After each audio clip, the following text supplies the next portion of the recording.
इसके बाद लिखो एल्केन के रासायनिक गुण,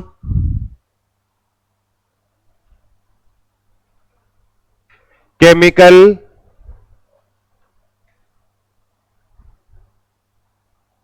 प्रॉपर्टीज ऑफ एल्केन, एल्केन के रासायनिक गुण, एल्केन के रासायनिक गुण। और रासायनिक गुण लिखो पहला, और जिस पे एग्जाम में एक क्वेश्चन आया था एक बार कि हाइड्रोकार्बन के दहन से क्या प्राप्त होता है। अब हाइड्रोकार्बन में हाइड्रोजन और कार्बन होते हैं। हाइड्रोजन को जलाओगे तो क्या बनेगा, H2O। कार्बन को जलाओ क्या बनेगा, CO2। तो हाइड्रोकार्बन के दहन से क्या है, H2O और CO2 जल और कार्बन डाइऑक्साइड प्राप्त होती है। यही क्वेश्चन आया था पीछे कि एल्केन या हाइड्रोकार्बन के दहन से क्या बने। तो पहला फर्स्ट लिखो रासायनिक गुण, दहन यानी कंबंसन, दहन यानी कंबंसन।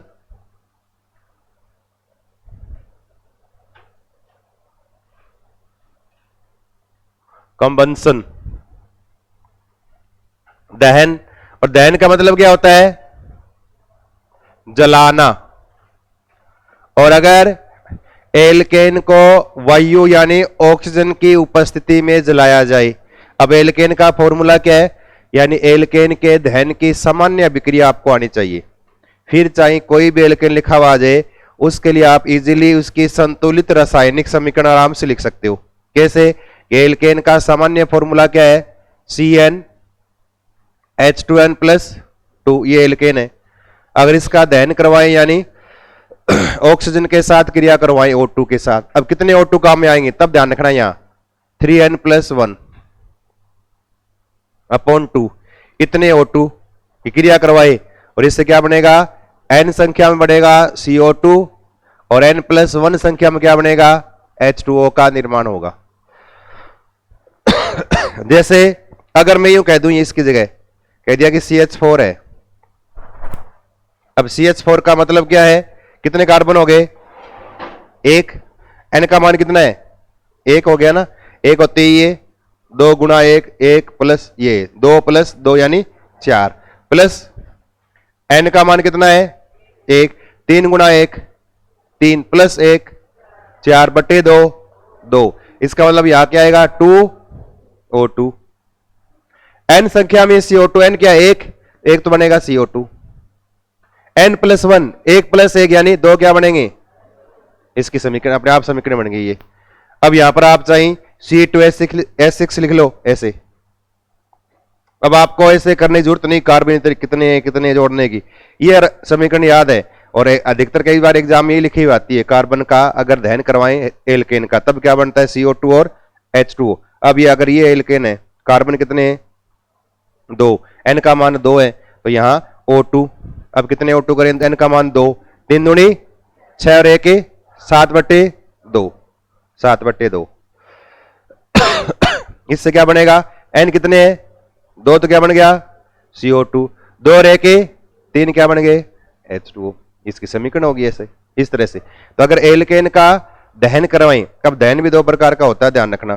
कंबंसन आर 2 टाइप, एक तो क्या होता है, यानी फुल्ली कंबंसन यानी पूर्ण दहन हो जाए, पूरी तरह से जल जाएं। एक है पार्शियली कंबंसन यानी आंशिक दहन हो जाए। अब फुल्ली यानी पूरा दहन हो, पूर्ण दहन मतलब पूरा जल जाए। और अगर पूरा दहन करवाएंगे तो क्या बनेंगे, CO2 और H2O का निर्माण होगा। तो पूर्ण दहन से क्या है, CO2 का निर्माण होता है और H2O का निर्माण। अगर आंशिक दहन करवाओगे, आंशिक मतलब ऑक्सीजन की कमी में दहन करवाएं। अगर ऑक्सीजन ज्यादा होना तब ज्यादा जुड़ेंगे कार्बन के साथ, ज्यादा जुड़ेंगे तो CO2 बन गया। और अगर ऑक्सीजन कम है तो O कम जुड़ेगा, और कम जुड़ेगा तो C से क्या बनेगा, फिर यहां CO ही बनेगा, CO2 नहीं बनेगा। तो याद रखना, एल्केन का अगर पूर्ण दहन करवाया जाए तब तो CO2 गैस बनती है ही, और अगर इसका आंशिक दहन करवाए तब CO2 गैस नहीं बनती, क्या बनती है, कार्बन मोनोऑक्साइड गैस ही बनती है, यानी CO। और ये समीकरण याद रखनी है, ये किसकी है, एल्केन के किसकी है, ये पूर्ण दहन की समीकरण है। तो नीचे लिखो पहले 2 लाइन दहन, और दहन में लिखो पहला पॉइंट। और ये पहला पॉइंट ये है ना, पहला जो है ना, ये बहुत ही इंपॉर्टेंट है, इसको अंडरलाइन कर लेना। तो पहला पॉइंट लिखो, और लिखो हाइड्रोकार्बन और आगे लिखो ब्रैकेट में एल्केन। हाइड्रोकार्बन या आगे लिखो ब्रैकेट में एल्केन के पूर्ण दहन से, एल्केन के पूर्ण दहन से CO2 plus H2O, CO2 plus H2O का निर्माण होता है। CO2 प्लस H2O का निर्माण होता है। और फिर नीचे ये रिएक्शन लिखना, ये वाली लिखो, फिर दो एग्जांपल लिखो, इसके दो उदाहरण, जैसे ये मेथेन का दहन और एथेन का दहन।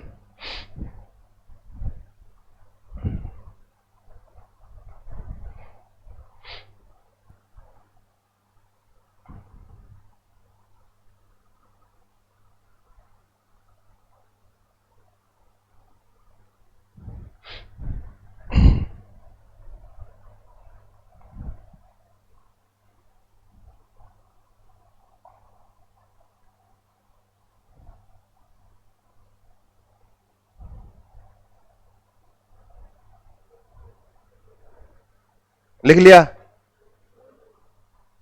तो पूरी तरह से जला दिया जाए, पूर्ण दहन हो जाए तब तो, हाँ ये तो पूर्ण अभिक्रिया है, ये लिखनी जरूरी है ही। एल्केन का दहन या ऑक्सीकरण की रिएक्शन है पूरी ये, एल्केन का दहन और आगे लिख लो ब्रैकेट में लिख लो ऑक्सीकरण, लिख सकते हो इसको ऑक्सीडेशन। एल्केन का दहन या ऑक्सीडेशन यानी ऑक्सीकरण भी कहते हैं इसको।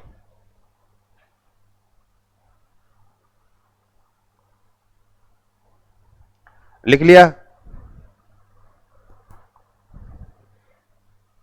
और फिर नीचे एक लाइन लिखो, एल्केन का आंशिक दहन करवाने पर, एल्केन का आंशिक दहन करवाने पर,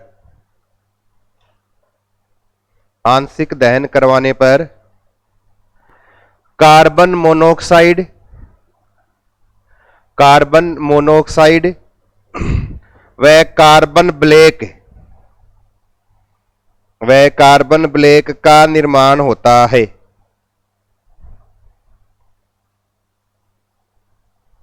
कार्बन ब्लैक का निर्माण होता है।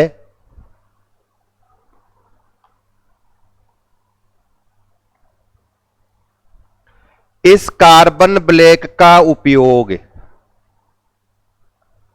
इस कार्बन ब्लैक का उपयोग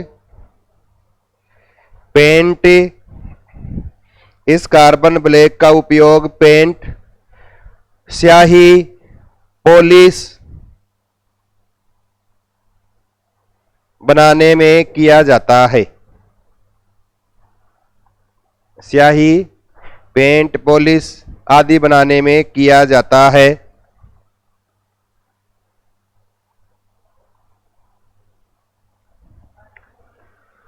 अब देखो, अगर इसका आंशिक दहन करवाए ना, जैसे मेथेन है, अगर इसका आंशिक दहन करवाए जाए, ऑक्सीजन की मात्रा कम हो, उस अवस्था में इस तरह से बनता है ये CO प्लस H2O। अब आप इसको बैलेंस कर लेना अपने हिसाब से। होगी क्या ये संतुलित है क्या? कितने लगा दें? 2, 3 हो जाएंगे ना ये, तो यहां 2 कर दें, तो यहां 2, 4, यहां क्या कर दें? 4, और यहां क्या कर दें? 3। अब देखो इसमें क्या बना है, एक तो क्या बना है? CO बना है, कार्बन मोनोऑक्साइड। और अगर ये भी बन सकता है, मेथेन का अगर करवाएं ऑक्सीजन के साथ आंशिक दहन, ये क्या है? आंशिक दहन है ये, पार्शियली कंबंशन, आंशिक दहन। तब क्या बनता है? कार्बन और H2O से, इस तरह से, तब यूं ये जो बनाना C अकेला निकलेगा कार्बन, इसको बोलते कार्बन ब्लैक, यानी कार्बन का ब्लैक सा पाउडर बन जाए, कार्बन ब्लैक।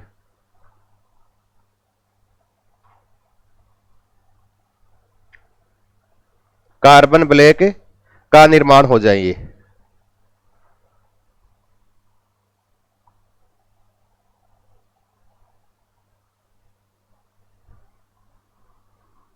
तो यानी पहला रासायनिक गुण एल्केन का वो क्या है? ऑक्सीडेशन, ऑक्सीकरण। और ऑक्सीकरण में दहन, और दहन के अंदर पूर्ण दहन से CO2 और H2O, आंशिक दहन से क्या बनेगा? CO बनेगा या कार्बन ब्लैक, यानी कार्बन का चूर्ण बन गया ब्लैक। और इसका यूज किस में करते हैं? स्याही के निर्माण में या पेंट या पॉलिश बनाने के अंदर क्या है? इस कार्बन ब्लैक का यूज किया जाता है। एक तो ये। दूसरा, ऑक्सीडेशन का सेकंड टाइप है ना, वो उत्प्रेरक से भी कर सकते हैं। तो नीचे लिखना एक पॉइंट है, उत्प्रेरकीय ऑक्सीकरण। इसी में ऑक्सीडेशन वाले में, इसी ऑक्सीडेशन वाले में एक तो हो गया दहन, दहन में पूर्ण दहन और आंशिक दहन, और एक लिखना उत्प्रेरकीय ऑक्सीडेशन यानी उत्प्रेरकीय ऑक्सीकरण। अब आपको यहां पर फिर उत्प्रेरक ध्यान रखने कि किस उत्प्रेरक की उपस्थिति में क्या बनेगा। मिटा दूं ये। अब देखो 3 पॉइंट याद रखने हैं इसमें। एल्केन का अलग अलग उत्प्रेरक की उपस्थिति में ऑक्सीडेशन करवाया जाए। अब पहला तो ये याद रखना, एक अगर आपके पास एल्केन जैसे ही है, CH3 जैसे CH3, अगर इसका आप उत्प्रेरक की ऑक्सीडेशन करवाएं और यहां पर आप ले लें धातु, ले लें कॉपर या कोई निकल जो भी हो, और हाई टेम्परेचर एंड प्रेशर पर करवाएं, या फिर ये ले लिया एल्केन और इसका करवाएं ऑक्सीडेशन हाई टेम्परेचर प्रेशर तो है ही, यहां ले ले मोलिब्डेनम ऑक्साइड इसकी उपस्थिति में, और यहां वही हाई टेम्परेचर एंड प्रेशर, और या फिर एल्केन है इसका करवाएं ऑक्सीडेशन किससे? मैंगनीज एसीटेट की उपस्थिति में करवाएं। मैंगनीज एसीटेट का फॉर्मूला इस तरह से Mn मैंगनीज एसीटेट, और वापस वही हाई टेम्परेचर एंड प्रेशर। अब याद रखो, अगर ये रिएक्शन होगी, ये उत्प्रेरक काम में लेंगे, तब बनेगा एल्कोहल। याद रखना। अब ये अगर मोलिब्डेनम ऑक्साइड काम में लोगे तब बनेगा एल्डिहाइड, और अगर आप मैंगनीज एसीटेट काम में लेंगे तब बनेगा कार्बोक्सिलिक एसिड CH3COOH। याद रखो, ये सेकंड पारी शुरू हुई है। एल्कोहल क्या बना? एल्कोहल। दूसरा क्या बना? एल्डिहाइड। सो के वापस आ रहे हैं अब ये एल्डिहाइड, और क्या बनेगा? एसिड। ये तीनों रिएक्शन आपको याद रखनी है। अलग अलग रिएजेंट है, ये याद रखनी है बस। ये काम में लोगे तो ये बनेगा, ये काम में लोगे तो ये बनेगा, ये काम में लोगे तो ये बनेगा। नीचे सेम लिख लो, ऐसे कैसे अभिक्रिया 3, जल्दी लिखो। अलग अलग इनकी में। इसके बाद ना लिखा ना हाई टेम्परेचर एंड प्रेशर, ये तो लेना ही है। अधिक ताप और दाब पे रिएक्शन होती है। उसके बाद लिखो दूसरी सेकंड अभिक्रिया ऑक्सीकरण के बाद। ऑक्सीकरण में दहन और एक उत्प्रेरकीय ऑक्सीकरण, दहन में पूरा दहन और आंशिक दहन। उसके बाद लिखो दूसरा प्रतिस्थापन अभिक्रिया,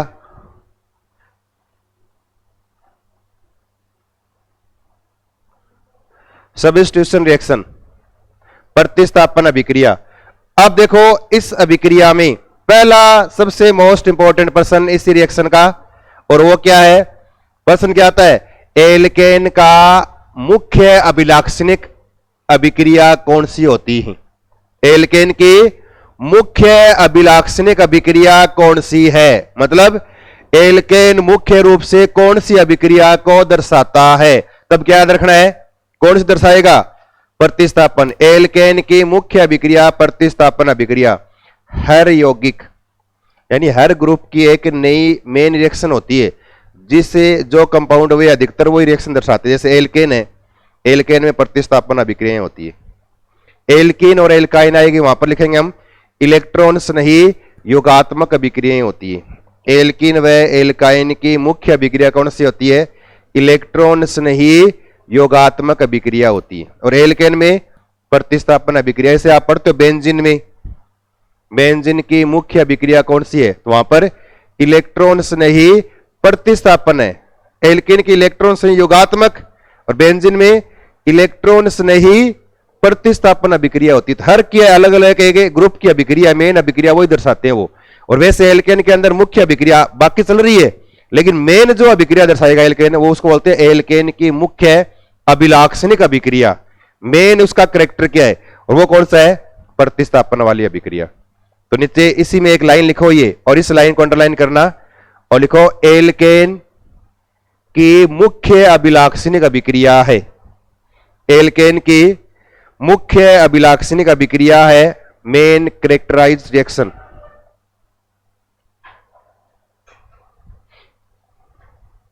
मुख्य अभिलाक्षणिक अभिक्रिया है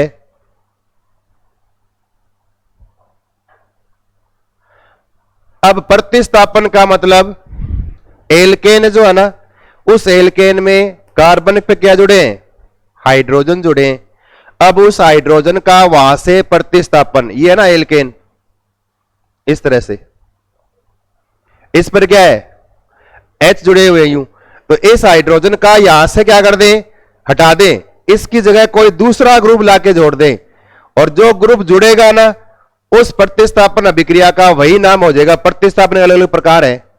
अब अगर इस H को यहां से हटा दें, हटा के यहां जोड़ दे लाके हेलोजन, ClBr जो भी है यहां जोड़ दे, उसको बोलते हैं प्रतिस्थापन का प्रकार कौन सा हो जाएगा? हेलोजनीकरण, हेलोजिनेशन, हेलोजनीकरण हो जाएगा।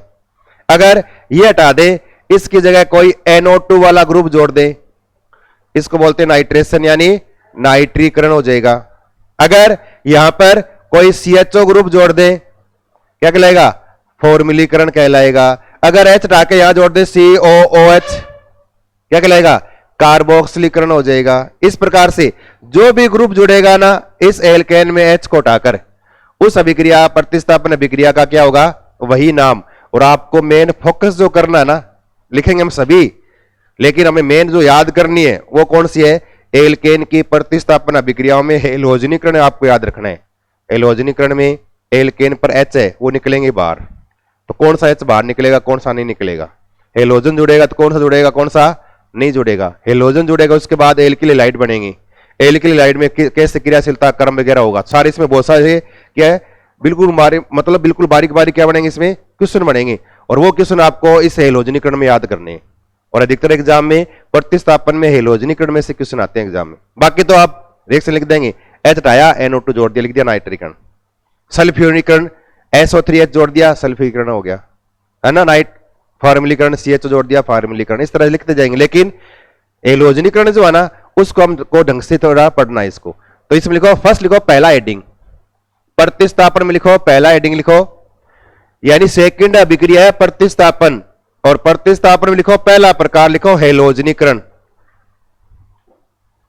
फर्स्ट लिखो प्रतिस्थापन में हेलोजनीकरण, हेलोजिनेशन, हेलोजनीकरण। और इसमें होगा क्या? एल्केन के हाइड्रोजन का प्रतिस्थापन कौन करेगा? हेलोजन करेगा। एक लाइन लिख लो, इस अभिक्रिया में एल्केन के हाइड्रोजन का प्रतिस्थापन हेलोजन के द्वारा किया जाता है।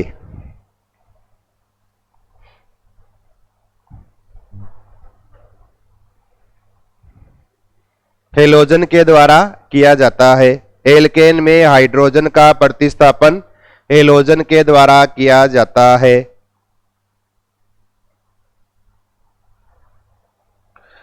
और यह अभिक्रिया जो है ना, हेलोजनीकरण, यह अभिक्रिया मुक्त मूलक क्रियाविधि से होती है। किससे? मुक्त मूलक क्रियाविधि। और मुक्त मूलक क्रियाविधि में किसकी आवश्यकता होती है? मुक्त मूलक बनने के लिए या चाहिए प्रकाश या चाहिए टेम्परेचर यानी ताप।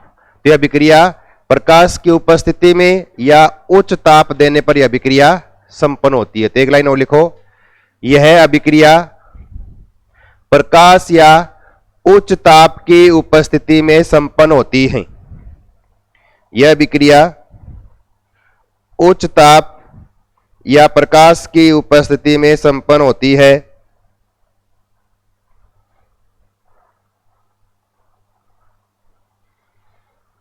और अगला पॉइंट लिखो और इस अगले पॉइंट को अंडरलाइन करना, यह अभिक्रिया मुक्त मूलक क्रियाविधि का पालन करती है।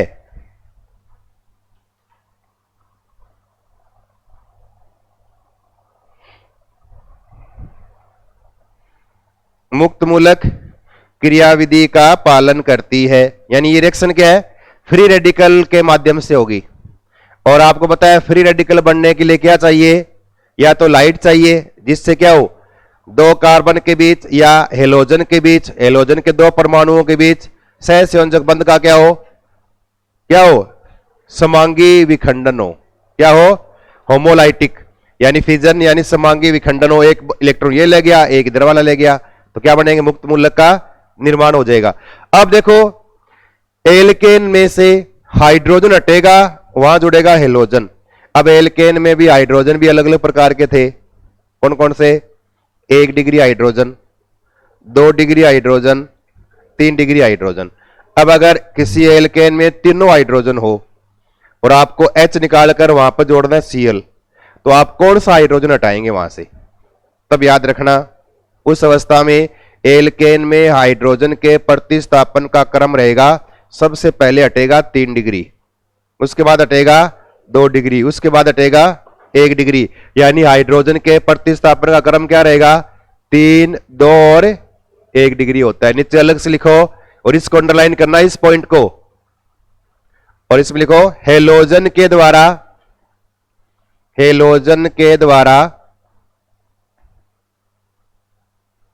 एल्केन के हाइड्रोजन का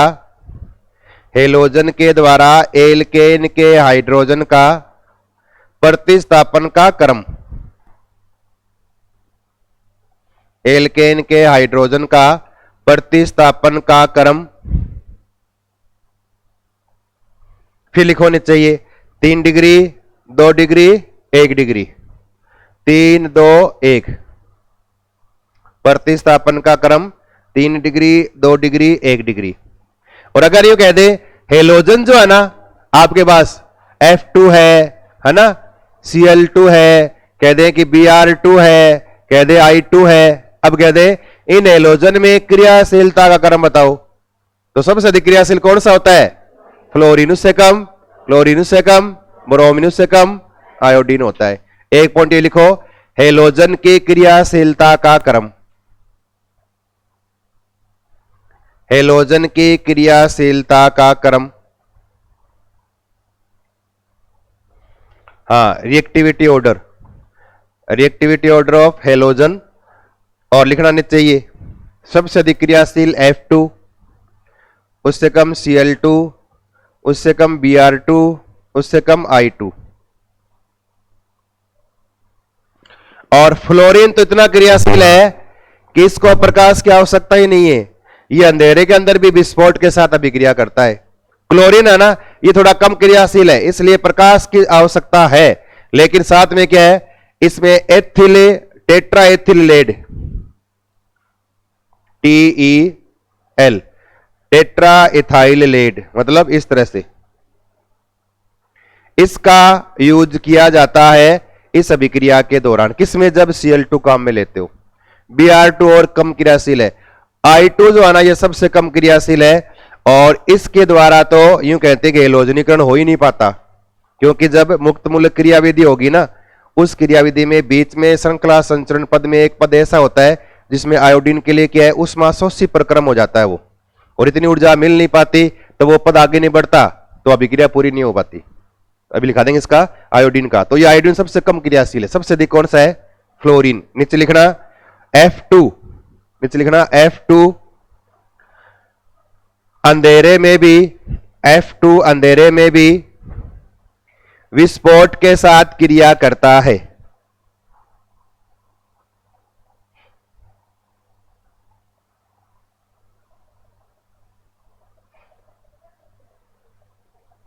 अंधेरे में भी विस्फोट के साथ क्रिया करता है, मतलब इसको प्रकाश की आवश्यकता ही नहीं है, ये नहीं कि इसको लाइट डालोगे या गर्म करोगे तभी रिएक्शन करेगा, ये बिना लाइट के भी रिएक्शन कर जाता है। फिर नीचे एक लाइन और लिखो, क्लोरीन उच्च ताप व प्रकाश की उपस्थिति में, क्लोरीन उच्च ताप व प्रकाश की उपस्थिति में, उच्च ताप व प्रकाश की उपस्थिति में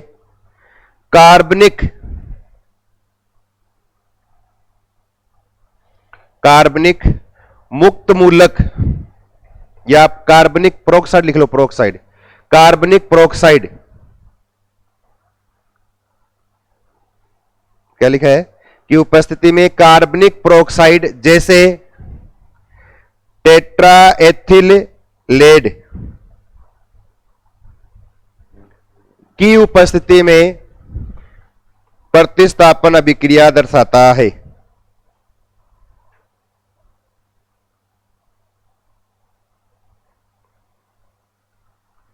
की उपस्थिति में प्रतिस्थापन अभिक्रिया दर्शाता है।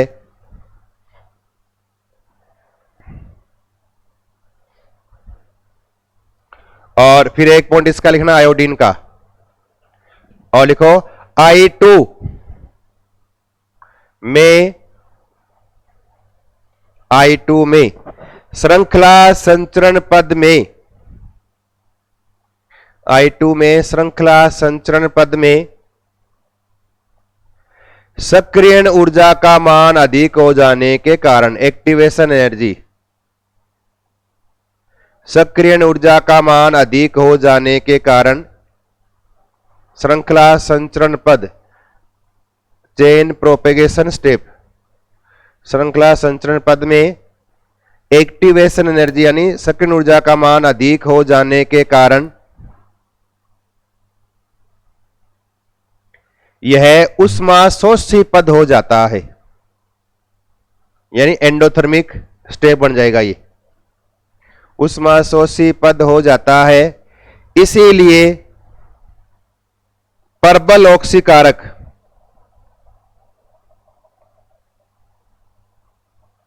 इसीलिए प्रबल ऑक्सीकारक जैसे नाइट्रिक अम्ल का उपयोग किया जाता है, प्रबल ऑक्सीकारक जैसे नाइट्रिक अम्ल का उपयोग किया जाता है। नाइट्रिक अम्ल का उपयोग किया जाता है, नाइट्रिक एसिड का अम्ल लेते हैं यानी आयोडीन की रिएक्शन करवाने के लिए। और अगर हेलोजनीकरण करवाओगे ना, यूं हेलोजनीकरण करवाने से क्या बनेगा, अगर देखो हेलोजन की मात्रा सीमित रखे ना, ये क्या हो, सीमित मात्रा में हो, अगर ये सीमित मात्रा में रखा जाए तब तो क्या बनता है, इच्छित उत्पाद, यानी एक ही प्रकार का उत्पाद बनता है यूं।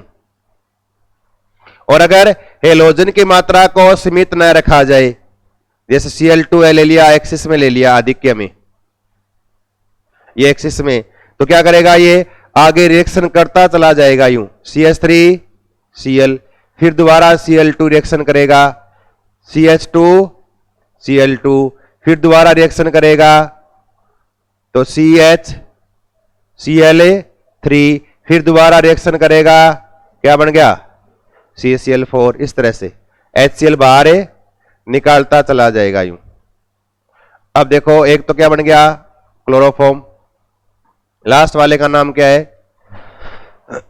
लास्ट वाले का नाम, हाँ, कार्बन टेट्रा क्लोराइड, या इसको बोलते हैं पायरीन। और इसका यूज क्या है, आग बुझाने में किया जाता है, ध्यान रखना, ये आग बुझाने में इसका यूज होता है। तो लिखना नहीं चाहिए, अगर एल्केन है, हेलोजनीकरण करवाया, सीमित मात्रा में हेलोजन हो तो एक निश्चित उत्पाद, अधिक मात्रा में हो तो अलग से उत्पाद बनेगा, और वो आगे सारे हाइड्रोजन प्रतिस्थापित होते चले जाएंगे।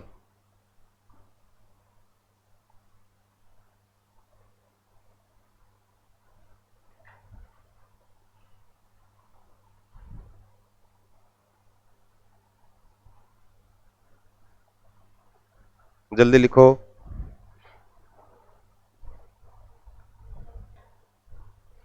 और नीचे इसकी 2 लाइन लिख लेना आप, ये नहीं तो भूल जाओगे। नीचे लिखना ये लाइन, हेलोजन की सीमित मात्रा में, हेलोजन की सीमित मात्रा में केवल एक ही प्रकार का उत्पाद बनता है।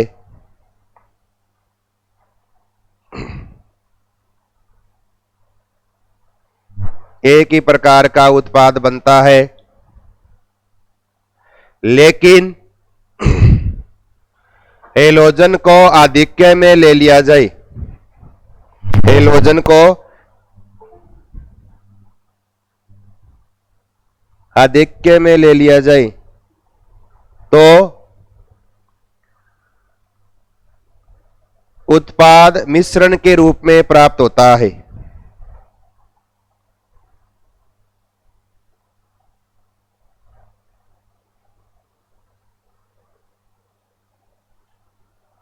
ये तो है हेलोजनीकरण।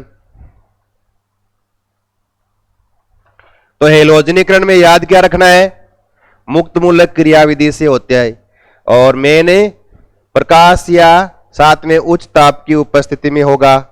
और फिर याद रखना है हेलोजनीकरण जो है उसमें हेलोजन में क्रियाशीलता का क्रम, और एक लिखना है फिर एल्केन में हाइड्रोजन के प्रतिस्थापन का क्रम।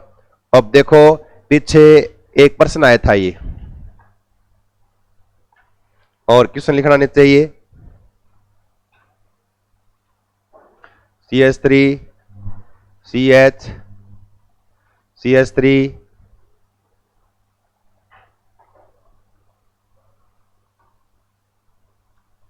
रुको, इसको थोड़ा और कर लो आगे, इस तरह से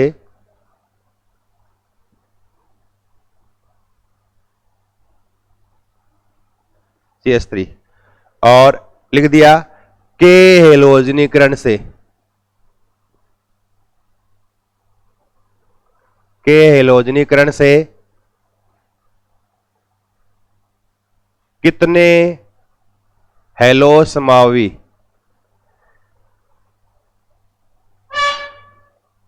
काले जा रहे हो, कितने हेलो समावी बनेंगे।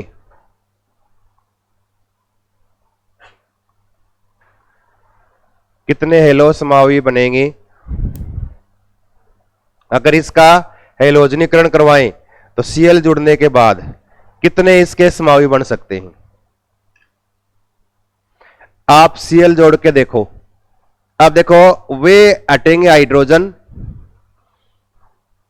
कितने प्रकार है, ये कौन सा हाइड्रोजन है 1 डिग्री, ये कौन सा है 1 डिग्री, ये कौन सा है 1 डिग्री, ये सारे कौन से हैं, और ये कौन सा है, मुड़ा के देखें यूं। अगर मैं यहां लगा दूं Cl तब इसका नाम क्या हो जाएगा। अब देखो Cl लगा लगा के नाम देख लो, अगर नाम सेम आ रहे हैं ना तब तो समावी एक ही है वो, अगर नाम डिफरेंट आ रही है इसका मतलब 2 अलग अलग क्या है समावी है।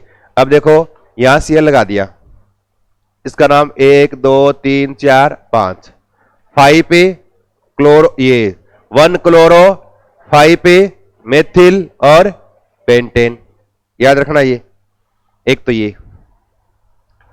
अब अगर Cl यहां लगा दूं मैं उस अवस्था में बताओ, ये ध्यान रखना कितने हेलो, कितने मोनो हेलो समावी, ध्यान रखना ये मोनो है मतलब एक ही जोड़ना है हेलोजन, याद रखना प्रश्न में क्या है हेलोजन एक ही जोड़ना है, कितने हेलोजन कितने मोनो हेलो समावी बनेंगे, एक ही जोड़ना है हेलोजन। अब यहां जोड़ दिया हेलोजन तो 2 क्लोरो 5 मेथिल पेंटेन, यहां जोड़ दिया एक ही जोड़ गया, तीसरा यहां जोड़ दिया तो 3 क्लोरो 4 मेथिल पेंटेन तीसरा, चौथा यहां जोड़ दिया तो इधर से 1 2 क्लोरो 2 मेथिल पेंटेन अलग है ये भी 4। फिर अगर इसको मैं यहां जोड़ दूं तो 1 क्लोरो 2 मेथिल पेंटेन अलग है, वहां यहां जोड़ा था 1 क्लोरो 5 मेथिल था, ये 1 क्लोरो 2 मेथिल है, ये भी अलग है 5। इसको अगर मैं यहां जोड़ दूं तो 1 क्लोरो 2 मेथिल 1 क्लोरो 2 मेथिल, ये दोनों एक जैसे हैं। इसका मतलब कार्बन कितने 1 2 3 4 5 6, लेकिन कितने बनेंगे समावी 5 ही बनेंगे। ये जो एल्किल समूह समान हो या जो कार्बन समान हो उसका आपको एक ही ऐड करना है। तो यहां पर जोड़ोगे तो वही बनेगा, यहां पर जोड़ोगे तब भी वही बनेगा। कितने समावी बनेंगे इसके 5 हेलो समावी बनेंगे, और वहां ऑप्शन में लिखा दें 4 5 6 3 ऐसे कितने बनेंगे। इस तरह से आप करके देखना आपको, और करके कब देखोगे, जब आपको इसका नामकरण आता हो, नाम लिखना आना चाहिए। अब ऐसे लिख दोगे, ये यहां लगा दिया Cl, एक साथ लग रहा है, इधर भी Cl 2, इधर भी कार्बन 2, यहां Cl, लेकिन नाम लिखने के बाद पता लगेगा अगर नाम अलग अलग आ रहे हैं ना, इसका मतलब समावी क्या है, वो अलग अलग है। और अगर नाम सेम आ जाए समावी क्या हो जाएंगे, सेम। तो आपको इस तरह से हेलोजन जोड़ के समावी पूछ लें तब भी आपको करना आना चाहिए। और एक बार ये प्रश्न आया था, देखो C7 है ना, Ha527 NO2 के कितने एरोमेटिक समावी संभव है। प्रश्न क्या आ गया, C7H7NO2 के कितने एरोमेटिक समावी संभव है। एरोमेटिक का मतलब 7 कार्बन तो बेंजीन तो होगी, मतलब यूं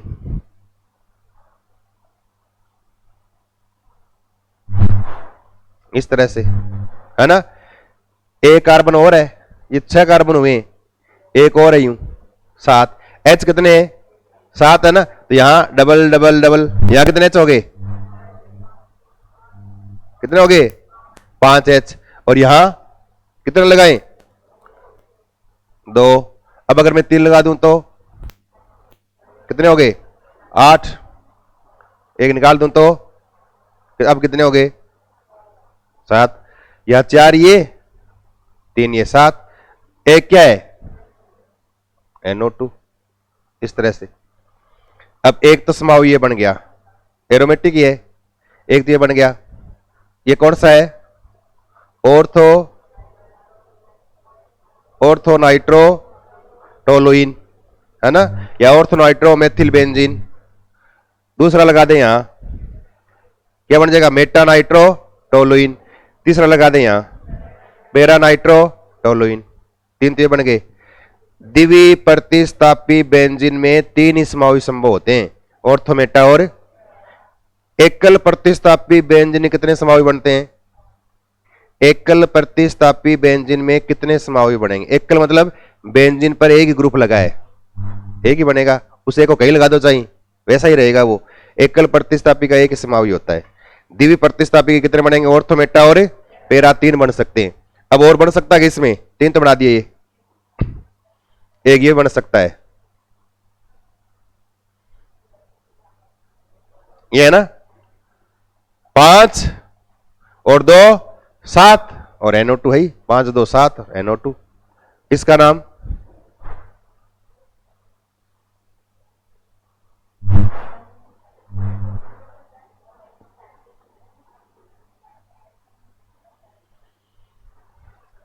वैसे बेंजिल नाइट्राइड बोल सकते हो, या वैसे लिखें तो नाइट्रो फेनिल मेथेन ऐसे बोल सकते हो आप। तो एक ये बन गया, 3 ये, टोटल कितने बनेंगे 4 बनते हैं, ध्यान रखना। ये नीचे पर्सन लिख लो एक ये और, C7H7NO2 C7H7NO2 के कितने एरोमेटिक समावी संभव हैं, के कितने एरोमेटिक समावी संभव है। इसमें उत्तर क्या लिखोगे, इस वाले में क्या लिखना है उत्तर, इसमें 5 लिखना है और इस वाले में लिखना है कितना पड़ेंगे 4, 4 बना लो आप, 4 बना लो। ऑर्थो मेटा पेरा NO2 वाले,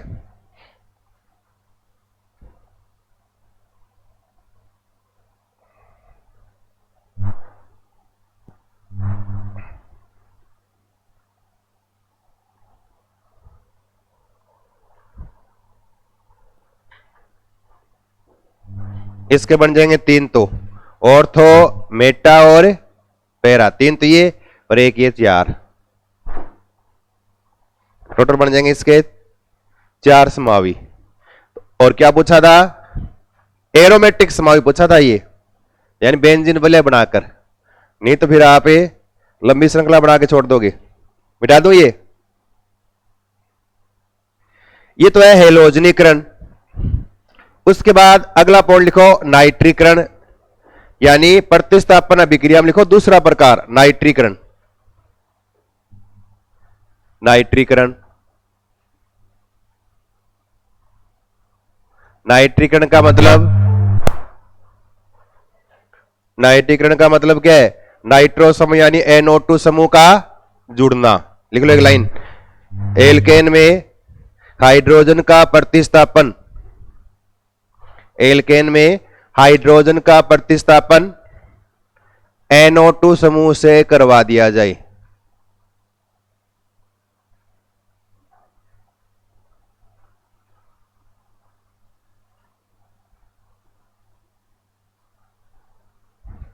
NO2 समूह से करवा दिया जाए, और NO2 से करवाओगे ना तो नाइट्रिक अम्ल से क्रिया करवा दे।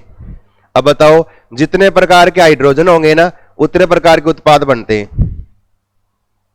एक तो ये बना सकते हो आप CH3, CH2, CH2 और NO2।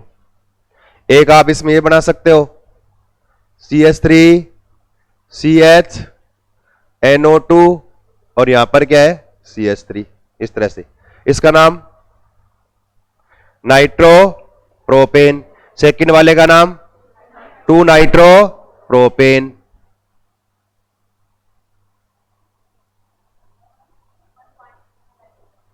हाँ अलग अलग है वो तो, मुक्त मूलक क्रियाविधि से दोनों अलग अलग क्वांटिटी बनेंगे। ये नाइट्रो प्रोपेन।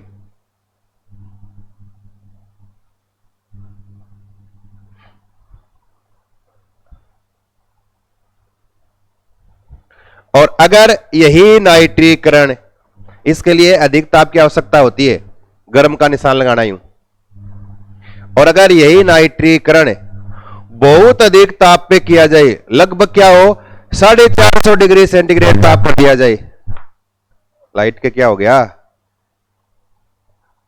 450 डिग्री सेंटीग्रेड ताप कर दिया जाए,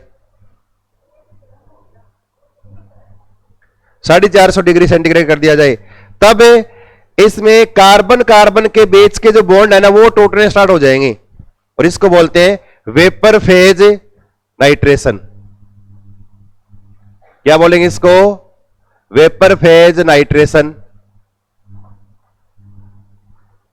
और इस दौरान फिर क्या है, अलग अलग यौगिकों का या नाइट्रो, अलग अलग प्रकार के नाइट्रो कंपाउंड बनेंगे। एक तो ये है ही CH3, CH2, CH2, NO2। लिखना मत, एक बार रुको। एक ये बन रहा है साथ में CH3, CH, NO2 और यहां पर CH3। एक बॉन्ड टूट जाए इस तरह से CH3, CH2, NO2 बन सकता है, या फिर एक कार्बन का बन सकता है यूं CH3, NO2 बन जाए। यानी इनके कार्बन कार्बन के बीच के बॉन्ड टूटेंगे, इसमें क्या है बहुत सारे नाइट्रो कंपाउंड का क्या है आपको मिक्सर बन जाएगा, ये मिक्सर बन जाएगा जिसमें कार्बन संख्या क्या है घट जाएगी, जैसे इतनी थी इससे एक कम होगी, फिर एक कम और होगी।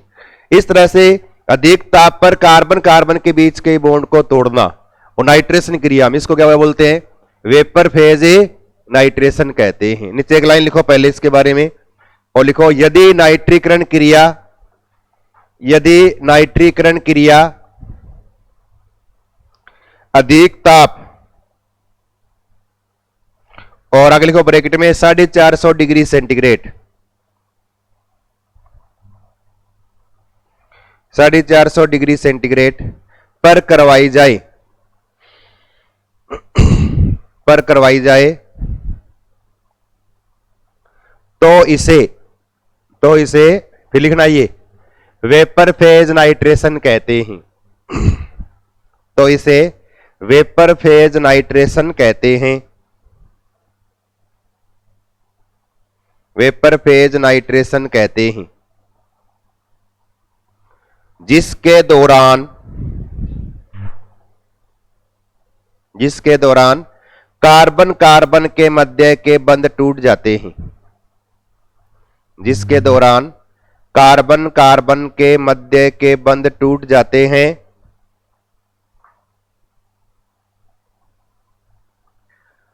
और नाइट्रो एल्केन का मिश्रण प्राप्त होता है।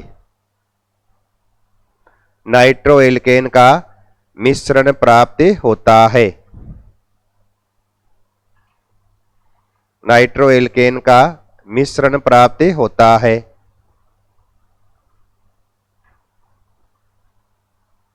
और फिर नीचे रिएक्शन लिखो। ये क्या है? प्रोपेन। सबके नाम भी लिखने हैं। इन दो के नाम तो ऊपर लिखें। इसका नाम नाइट्रो एथेन, इसका नाम नाइट्रोमेथेन।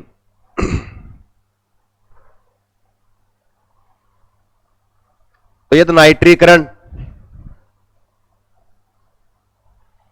तो प्रतिस्थापन अभिक्रिया में पहला हैलोजनीकरण, उसके बाद दूसरा नाइट्रीकरण, फिर लिखो तीसरा सल्फोनीकरण,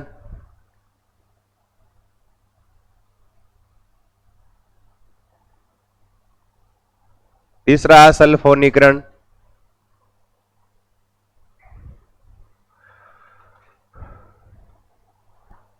सल्फोनीकरण।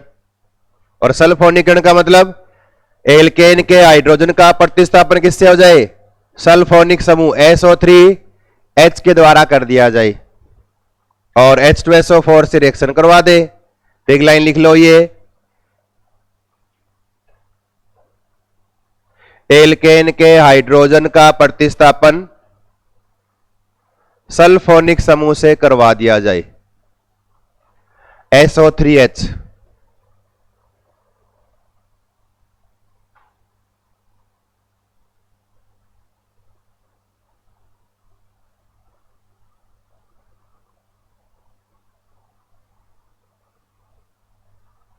फिर नीचे रिएक्शन लिख लो सीधी, बस ज्यादा कुछ नहीं लिखना।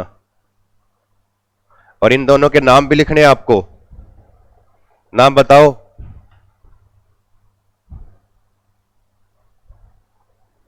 पहले का नाम propane 2 sulphonic acid,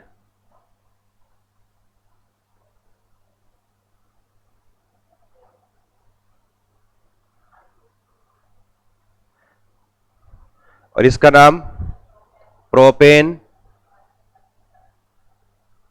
1 sulphonic acid.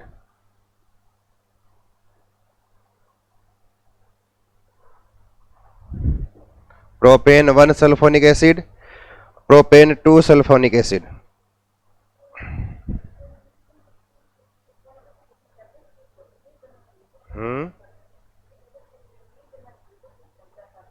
अब ये डिपेंड करता है अभिक्रिया क्रियाविधि पर। मुक्त मूलक है तो मुक्त मूलक बनेगा, आगे कर्म करेंगे मार्कोनिक आपका नियम, एंटी मार्कोनिक आपका नियम आएगा। ये किस प्रकार से कि 2 पे जुड़ेगा Br या 1 पे जुड़ेगा, वहां वही कंडीशन यहाँ है। SO3 1 पे जुड़ेगा या 2 पे जुड़ेगा, वो क्रियाविधि। और हेलोजनीकरण है, सल्फोनीकरण है, नाइट्रीकरण है, ये किसके प्रकार है? प्रतिस्थापन अभिक्रिया। और प्रतिस्थापन अभिक्रिया किस विधि से होती है? मुक्त मूलक क्रियाविधि से। और मुक्त मूलक में हमेशा स्थायित्व क्रम आपको याद होना चाहिए। मुक्त मूलक में स्थायित्व क्रम क्या होता है? 3 डिग्री, 2 डिग्री, 1 डिग्री। और उसमें कार्बोकेटाइन में भी यही 3 डिग्री, 2 डिग्री, 1 डिग्री। कार्बोएनाइन में उल्टा है, 1 डिग्री, 2 डिग्री, 3 डिग्री। उस अवस्था में फिर ये वाला अधिक बने और वो वाला क्या अलग बने? कम अवस्था में बनता है। वो सारा एक्सपेरिमेंट करता है मुक्त मूलक बन रहा है या कार्बोकेटाइन या कार्बोएनाइन पे निर्भर करता है। इसके बाद लिखो क्लोरोसल्फोनीकरण। चौथा क्लोरोसल्फोनीकरण।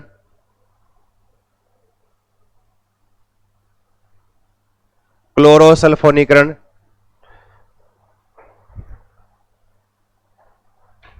और किससे? हाइड्रोजन का प्रतिस्थापन किससे करवा दें?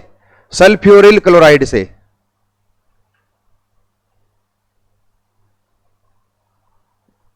किससे करवा दें? सल्फ्यूरिल क्लोराइड से करवा दें। एल्केन के हाइड्रोजन का प्रतिस्थापन ऊपर लिखा ना, वही लाइन लिखनी है यहां। एल्केन के हाइड्रोजन का प्रतिस्थापन सल्फ्यूरिल क्लोराइड समूह से करवाने पर। अब फॉर्मूला देखो।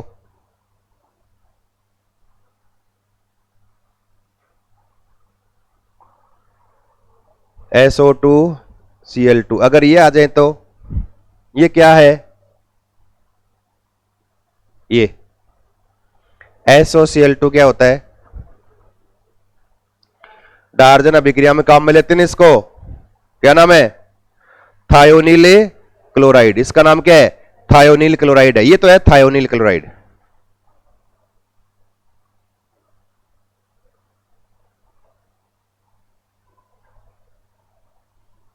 ये डार्जन अभिक्रिया में काम में लिया था वो है। और ये है सल्फ्यूरिल क्लोराइड। एक Cl को हटा देंगे और वहां जोड़ देंगे H, निकाल देंगे HCl के रूप में। अब यहां पर जोड़ देंगे SO2Cl।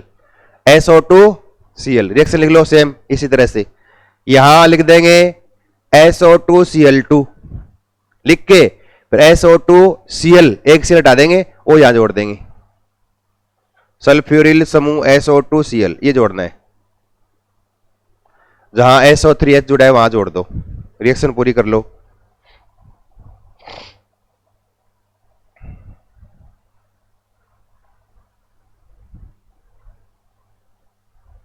यहां ये जुड़ा ना SO3H, यहां जोड़ दो SO2Cl,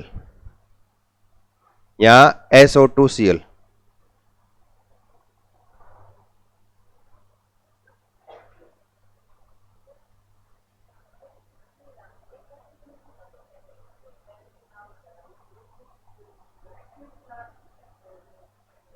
एक ऑक्सीजन तो बहुत है। एक ऑक्सीजन लगाते ही एसिटिक एसिड में एसिटिक एसिड, एक लगाते ही प्रोक्साइड बन गया, वो मोनोप्रोक्सो एसिटिक एसिड, या पर अम्ल बोल देते हैं, पर बेंजोइक एसिड, पर एसिटिक एसिड। तो नाम आपको याद करने पड़ेंगे। ये किसी का ऐसे कोई रूल नहीं है कि एक लगा दिया वो इसका नाम ये चेंज हो जाए, वो ऑक्सीजन अवस्था के आधार पे तो वो अलग चीजें हैं सारी। सल्फ्यूरिल क्लोराइड, देखो नाम देख सकते हैं, ये सल्फ्यूरिल क्लोराइड, सल्फोनिल क्लोराइड, उसको सल्फोनिल क्लोराइड भी बोलते हैं या थायोनिल क्लोराइड कहते हैं। अब देखो ये जो बना है ना, ये जब आपने क्लोरोसल्फोनीकरण करवाया, इस अभिक्रिया का नाम, इसको रीड अभिक्रिया ही बोलते हैं, इसको रीड्स रिएक्शन भी कहते हैं। ध्यान रखना, नीचे लिख लो, इसे रीड अभिक्रिया भी कहा जाता है, रीड अभिक्रिया।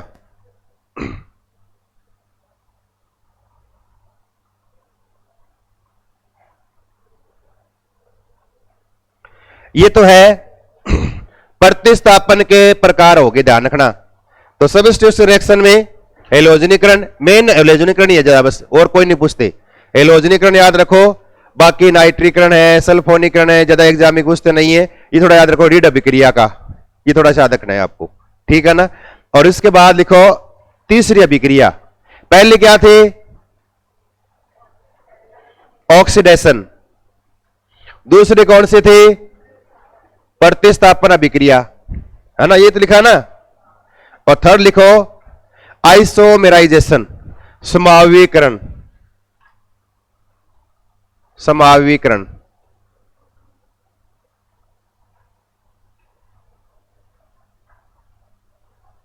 समावीकरण, आइसोमेराइजेशन, समावीकरण मतलब एक समावी का दूसरे के अंदर परिवर्तित हो जाना।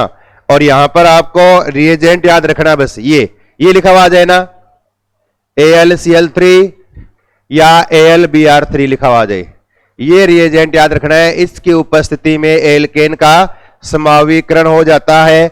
जैसे ये है इस तरह से CH3 CH2 CH2, जैसे CH3, क्या नाम है,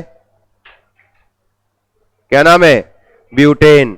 और अगर AlCl3 लिख दे ऊपर यूं, तो तुरंत इसको क्या है, दूसरे समावी में बदल देंगे। इसे क्या बन गया, आइसो ब्यूटेन का निर्माण हो गया।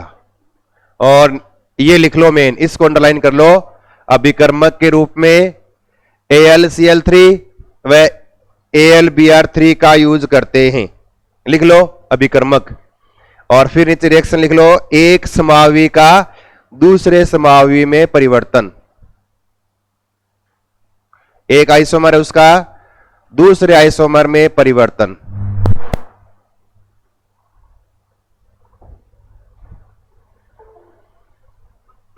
या समावीकरण कहलाता है। डिक्शन लिख लो ये।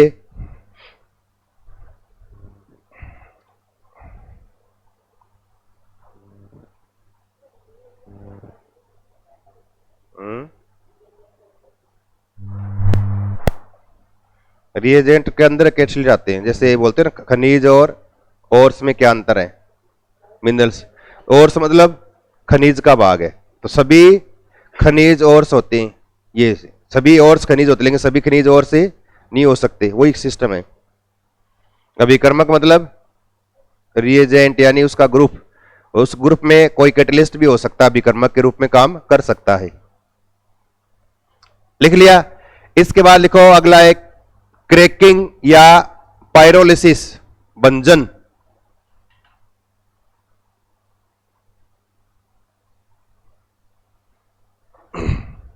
पायरोलिसिस यानी भंजन।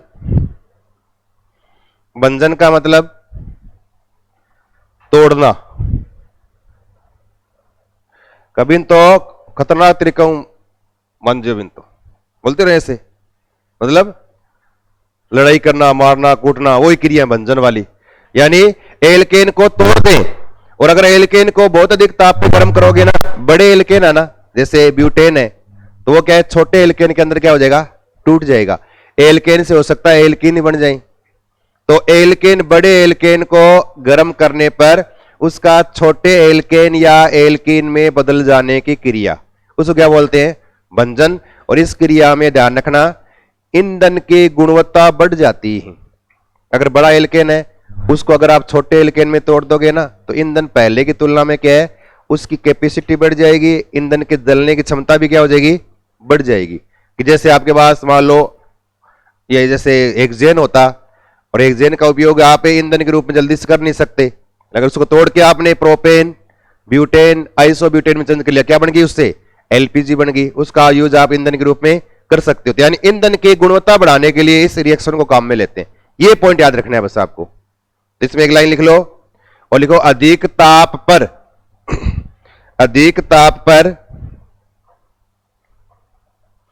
एल्केन को गर्म करने पर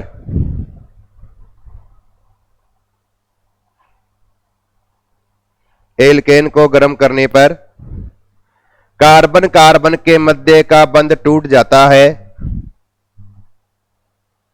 कार्बन कार्बन के मध्य का बंध टूट जाता है और इससे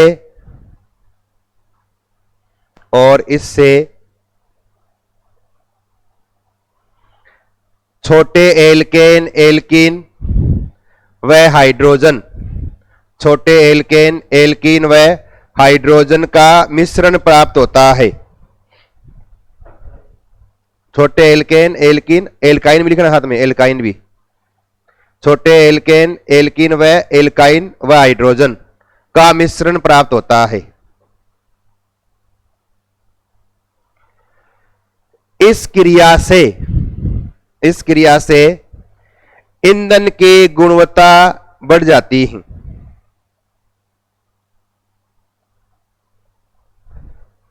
ईंधन की गुणवत्ता बढ़ जाती है।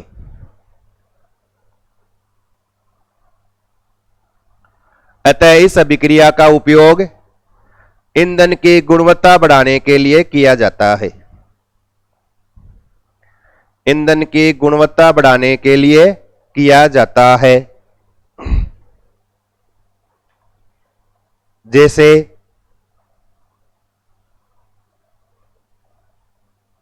एथेन है, गर्म किया बहुत अधिक ताप पर, क्या बन गया, एथीन बन गया, जैसे H2 गैस निकल गया। इसी तरह से जैसे बड़ा एल्केन है, जैसे ब्यूटेन है, गर्म किया, हो सकता है ये एथीन में चेंज हो गया, हो सकता है साथ में क्या बन गया, मीथेन बन गया, हो सकता है इस तरह से प्रोपेन में बदल जाए, हो सकता है साथ में क्या है, हाइड्रोजन गैस निकल जाए। इस तरह से बहुत सारे एल्केन, एल्कीन, एल्काइन, हाइड्रोजन का मिश्रण बनेगा, जिससे ईंधन की गुणवत्ता पहले की तुलना में क्या हो जाएगी, अच्छी हो जाएगी। इन सब का मिक्सर बनेगा। ये नहीं कि आपने एक लिया कि यहां 4 कार्बन है, यहां 2, 5 वैसे कर दिए। कहने का मतलब ऐसे बहुत सारे हैं ब्यूटेन, उनका इस तरह से आगे चलते जाना।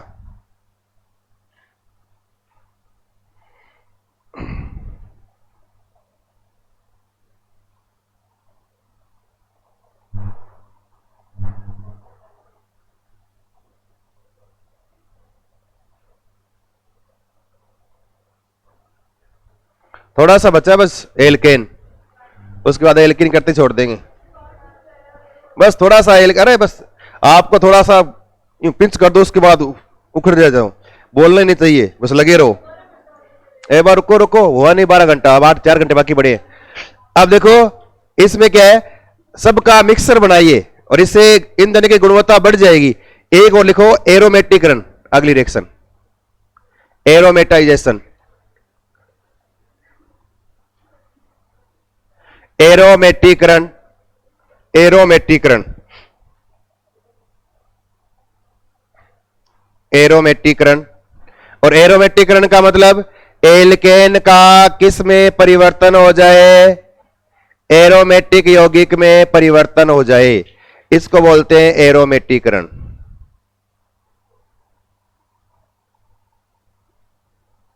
एक लाइन लिख लो ये और लिखो एल्केन का एरोमेटिक यौगिक में परिवर्तन।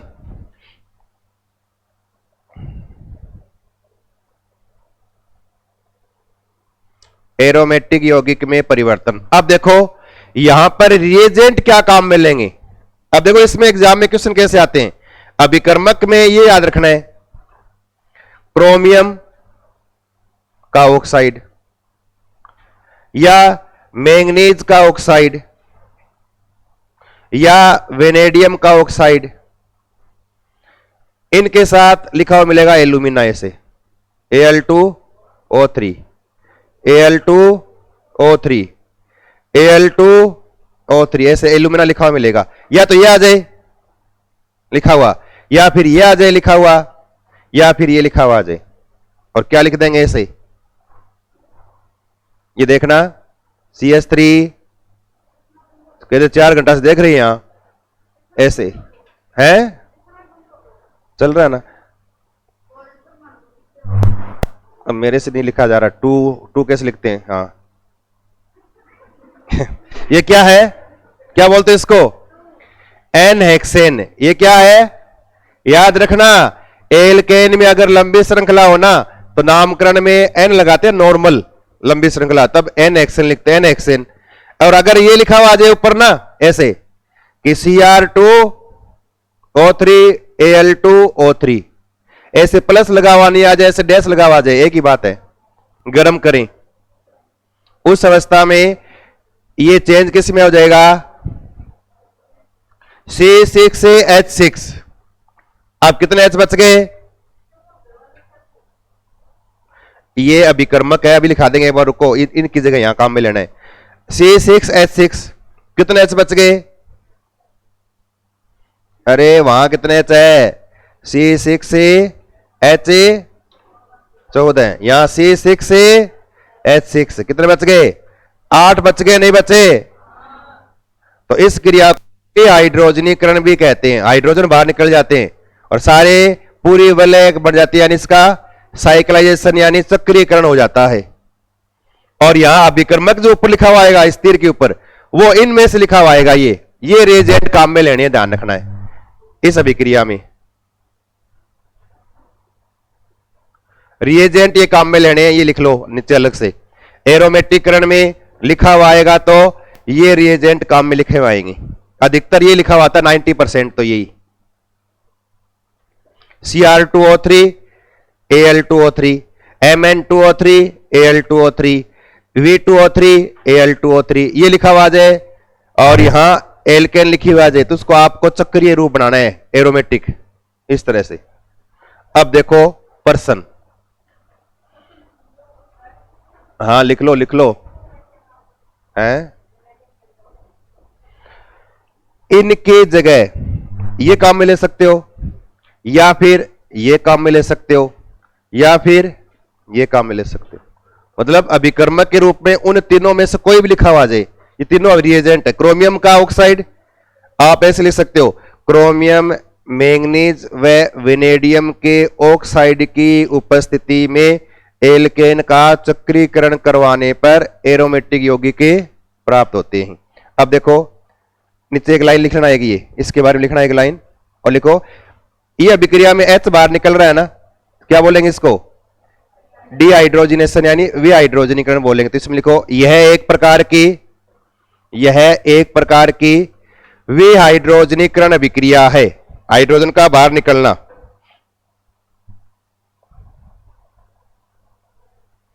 विहाइड्रोजनीकरण अभिक्रिया है। हाँ, डिहाइड्रोजनेशन विहाइड्रोजनीकरण अभिक्रिया है। अगला पॉइंट लिखो, एल्केन का चक्रीकरण हो जाता है। एल्केन का चक्रीकरण हो जाता है।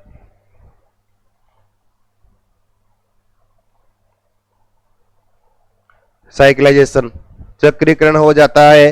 और एक को लिखो, एलिफेटिक यौगिक का एरोमेटिक यौगिक में परिवर्तन। ओहो, एलिफेटिक यौगिक का एरोमेटिक यौगिक में परिवर्तन। एलिफेटिक यौगिक का एरोमेटिक यौगिक में परिवर्तन होता है।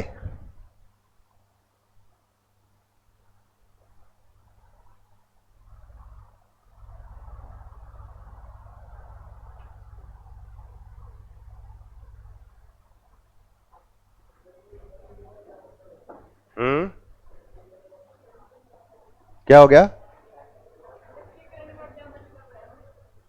हाँ, चक्रीकरण का एग्जांपल है ये खुली श्रृंखला से क्या बन गई? बंद श्रृंखला, चक्कर के रूप में जाना, ये चक्रीकरण है। लिख लिया गया ये। अब इस नीचे प्रश्न लिखो एक ये,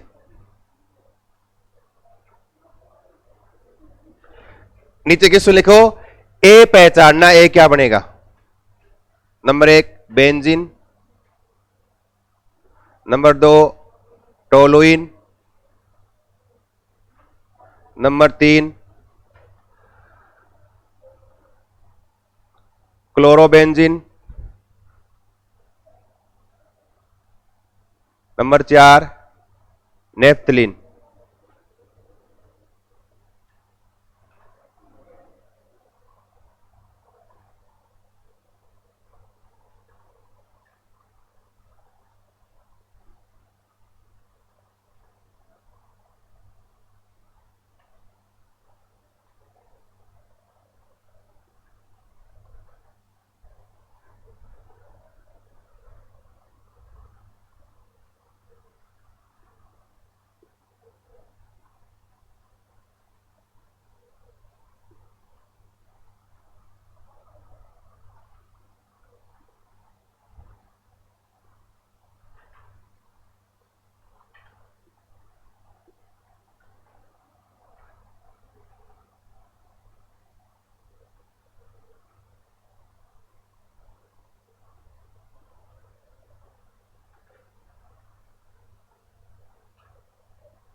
एन हेप्टेन से क्या बनेगा? सोच लो एक बार, फिर बाद में चेंज नहीं करने दूंगा मैं बार बार। कॉपी में वही लिखाऊंगा, ध्यान रखना है, याद भी वही करना है, पेपर में वही करना है। फिर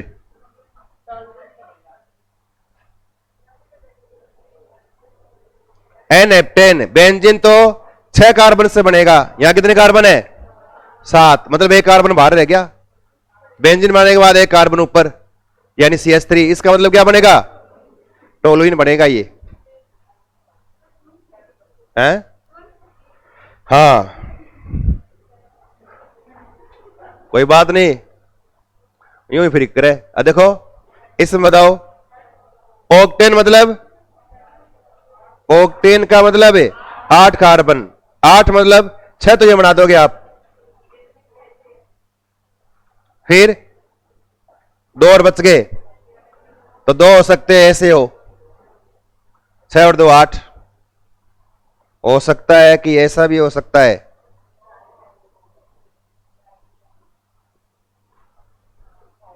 ऐसे बन सकता है, ये बन सकता है ना ये।